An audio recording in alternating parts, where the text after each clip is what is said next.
All right, shalom and good morning. Well, I know on the previous video I said I was going to cut my production by 50%, and the Most High said, a heavy spirit came up on me and said, you know what? No, no, no, no, no. So I went ahead and built about 5 more raised beds, but these are massive. You see these?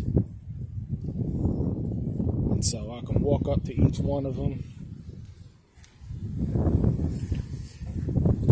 Easier for the wife to do, but look at this one. This is a 14-gallon raised bed 5-gallon bucket system. Easy to take in, easy to put out.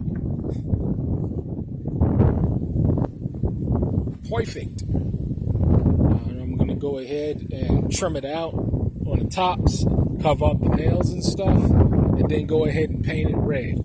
And that's in addition to all of those raised beds that I grow all the food that is always in excess production anyway.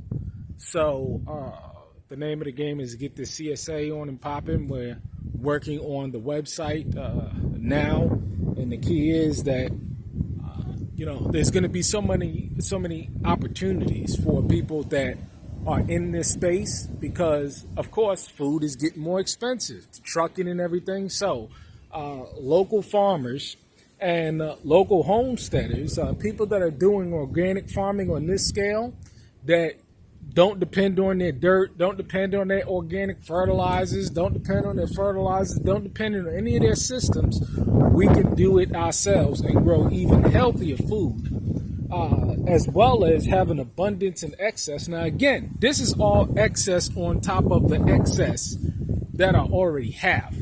So the name of the game is that all of that stuff that we're growing, we're going to be able to just basically sell. I mean, and this is right outside of the house, so she'll be able to come downstairs.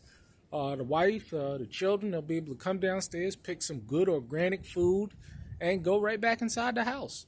So, again, the name of the game is to ramp up production. Because there is going to be a market. There is a market for locally grown food. What did Michael Rubin say in his movie Collapse? Everything is going to be local. So the name of the game is to be able to produce efficiently. Because, see, again, this is an efficient setup. I don't have to bend over anything. It's easy to get the buckets in and out, and it's going to look very, very aesthetically pleasing as well. But yeah, very simple setup. I got some PVC pipe that I just used for the underlay, so it holds the 5-gallon buckets up. But I'm telling you, man, it's just a beautiful thing. You're going to want to increase your production as much as you can, and just sell to the local market. There's customers already that we sold to last year, and they'll come again this year. But we're figuring we got a dollar figure for 10 customers doing a CSA, let alone 20 or 30. So, and as well, this is a good money maker. And again, this cost me nothing.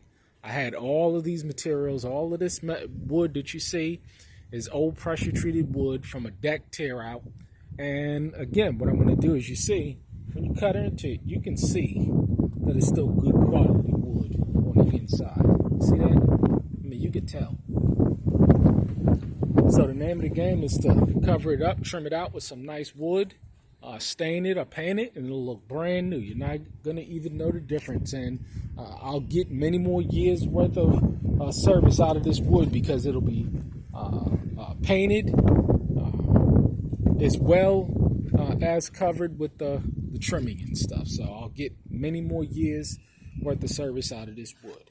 And some of this wood, as you see, was that cedar. You see, because that's how they built decks back then, with that cedar and that red cedar. So it's good wood. All you got to do is, you see on the outside, all old and stained, but on the inside, still nice and solid. Outside, inside. I mean, you can tell by cutting into the wood. And do another video on that. You got to make sure that you have good repellents. But there it goes. I don't think there's anybody that's done a 14-gallon raised bed system this high. I looked. That's why I was looking for some ideas. And I said, well, let me create my own. But there you go. That's what self-sufficiency looks like. All right. Shalom.